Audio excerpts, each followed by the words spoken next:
नमस्कार दोस्तों, मैं प्रिया सैनी आप सभी का अपने चैनल जर्नी ऑफ फेम में बहुत बहुत स्वागत करती हूँ। दोस्तों, कैसे हैं आप सभी?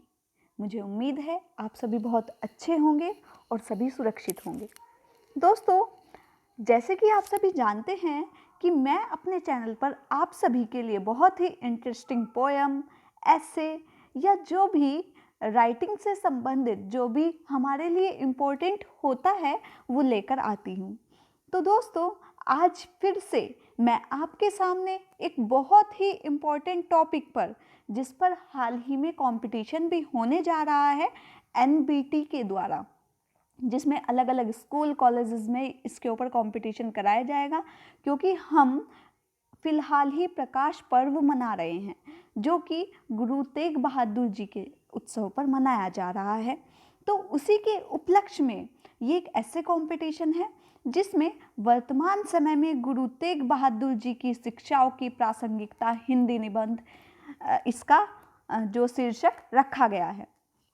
साथ ही इसमें जो ऑब्लिक करके जो दूसरा आपका पॉइंट दिया गया है वो ये है कि जो गुरु तेग बहादुर जी हैं उनकी शिक्षाओं का आज के जीवन में कितना महत्व है। तो ये दोनों ही जो शीर्षक हैं, दोनों ही टॉपिक आपके एक ही ऐसे में कवर हो जाएंगे।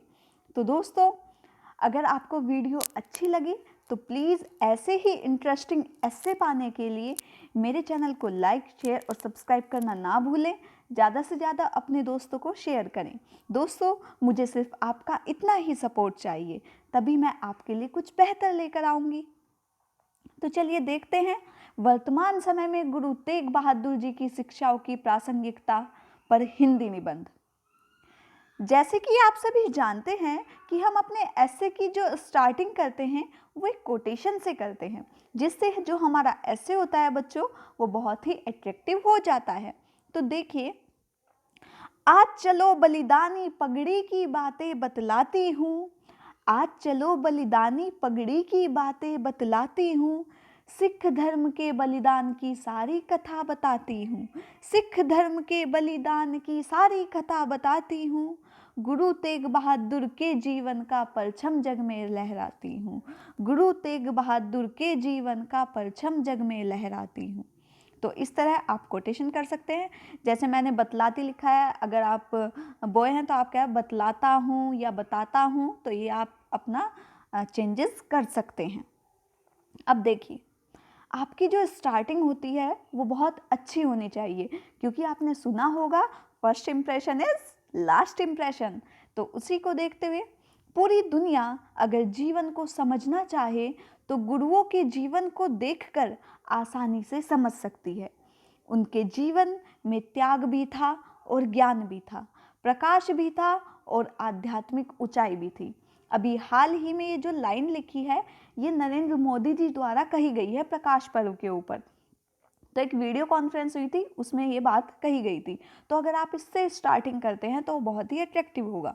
भारत अन्य अनेक देशों की तरह विशेष प्रकार की ऐतिहासिक और राजनीतिक परिस्थितियों से नहीं जन्मा, अपितु यह एक नैसर्गिक, सांस्कृतिक और भौगोलिक इकाई है। भारत में समय समय पर ऐसी विभूतियों ने जन्म लिया, विभूति मतलब जो महान लोग होते हैं, ग्रेट पर्सन्स होते हैं, ने जन्म लिया, जिसके वचनों और जीवन के कर्मों के माध्यम से हमारे समाज को मानवता मतलब ह्यूमैनिटी व श्रेष्ठ मानवीय मूल्य मतलब एथिकल जो हमारी चीज़ें होती हैं, जैसे ऑनेस्टी और आपका बहुत सारी चीज़ें उसमें समावेश हो जाता है आपके मानवीय मूल्यों में। उस सबको मानवीय मूल्य कहते हैं बच्चों। तो मानवता व श्रेष्ठ मानव मूल्यों का ज्ञान हुआ। ऐसी ही एक महान विभूति जो कि कोहिनूर की भांति चमकते हैं। कोहिनूर से मैंने इसकी तुलना क्यों की है? क्योंकि कोहिनूर ही ऐसा हीरा है जो सभी हीराओं में अपनी एक अलग पहचान रखता है, अपनी एक विशिष्ट पहचान रखता है। तो मैंने इसलिए जो गुरु तेग बहादुर है उनकी तुलना कोहिनूर से कर दी। अगर आप अपने ऐसे में इस तरह की जो वर्डिंग है उसका यूज़ करेंगे तो वाकई ही आपका ऐसे लाजवाब होता है। तो ऐसी ही महान विभूति जो कि कोहिनूर की भांति चमकते हैं वह गुरु तेग बहादुर जी हैं, जिनकी शिक्षाएं आज के समय में समाज के लिए प्रासंगिक हैं। प्रासंगिक मतलब जरूरी हैं। सिख धर्म के 9वें धर्म गुरु तेग बहादुर का जन्म वैशाख पंचमी संवत 1621 को अमृतसर में गुरु हरगोविंद साहिब जी के घर हुआ था। मतलब इनके जो पिताजी थे वो हरगोविंद जी थे। बाल्यावस्था से ही वे संत स्वरूप मतलब संत के समान रहने वाले, गहन विचारवान मतलब गहरा चिंतन करने वाले, गहरा सोचने वाले, उदार मतलब हर किसी के प्रति उदार बिहेव रखने वाला, चित्त मतलब एक शांत, एक बिल्कुल जिसे कह सकते हैं शुद्ध चित्त होना, कोई पाप ना होना। बहादुर, बहादुर को आपको पता ही है, ब्रेव, निर्भीक मतलब किसी से न डरने वाले, मतलब डरपोक ना होने वाले, ठीक है, स्वभाव के थे। मात्र 14 वर्ष की आयु में वे अपने पिता के साथ मुगलों के हमले के खिलाफ हुए युद्ध में उन्होंने अपनी वीरता का परिचय दिया।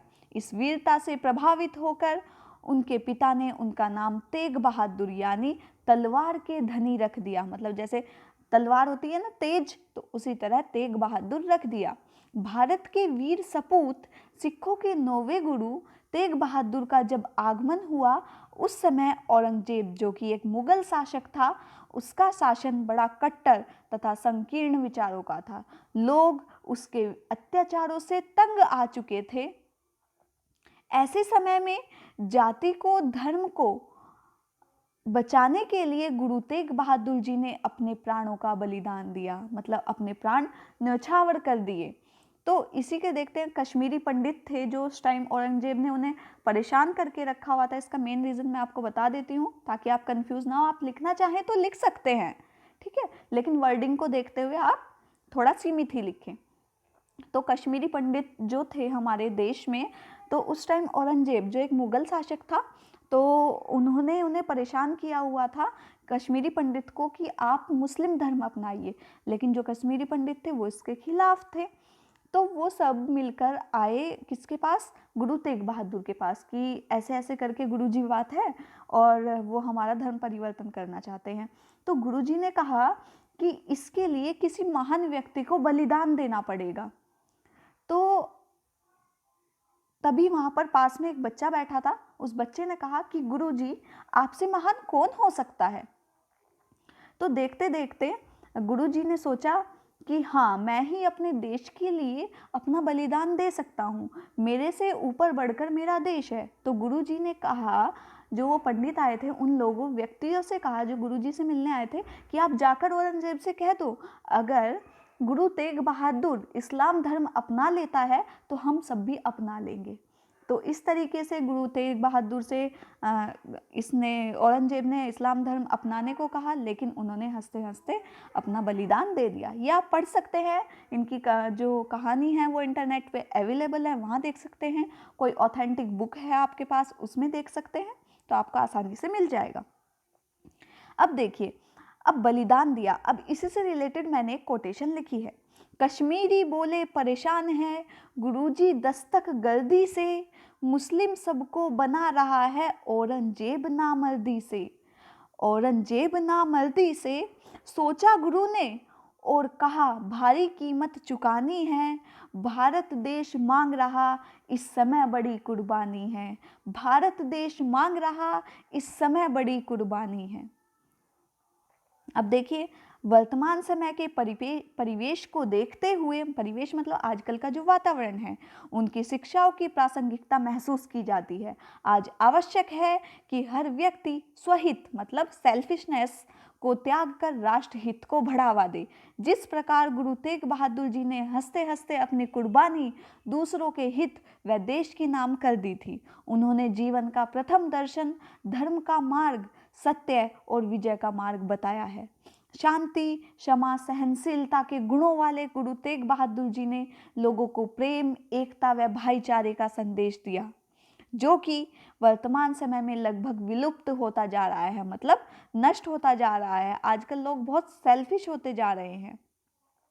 इसी क्रम में गुरु ने राष्ट्र सेवा के साथ जीव सेवा का मार्ग दिखाया और समानता और समरसता और त्याग का मंत्र दिया, जिसका पालन करना और जन जन तक पहुंचाना सभी का कर्तव्य है।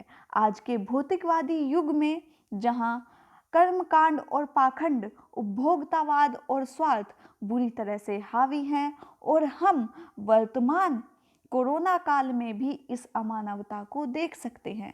अतः वर्तमान संदर्भ में गुरु तेग बहादुर की शहादत और शिक्षाओं की प्रासंगिकता महसूस की जाती है। तो इस तरह आप एंड कर सकते हैं। लास्ट में आप एंडिंग में कोटेशन डालेंगे, जिससे आपका जो एसे है वो भी बहुत अट्रैक्टिव हो जाएगा। आज गुरु तेग बहादुर की शिक्षा महसूस की जाती है, क्योंकि आज पाखंड उपभोक्तावाद बुरी तरह से हावी है। प्रेम भाव फैलाने खातिर उनकी शिक्षा जरूरी है। प्रेम भाव फैलाने खातिर उनकी शिक्षा जरूरी है। आज तेग बहादुर की शिक्षा महसूस की जाती है। आज तेज बहादुर की शिक्षा महसूस की जाती है। तो इस तरह दोस्तों ये ऐसे था, और अगर आपको ऐसे ही इंटरेस्टिंग ऐसे आगे भी चाहिए तो प्लीज़ मेरे चैनल को सब्सक्राइब करें। दोस्तों सिर्फ मुझे आपसे इतना ही सपोर्ट चाहिए, तो मुझे अच्छा लगता है, मैं आपके लिए और कुछ बेहतर लेकर आऊँगी। तब तक के लिए थैंक यू सो मच। आपका दिन शुभ हो। धन्यवाद।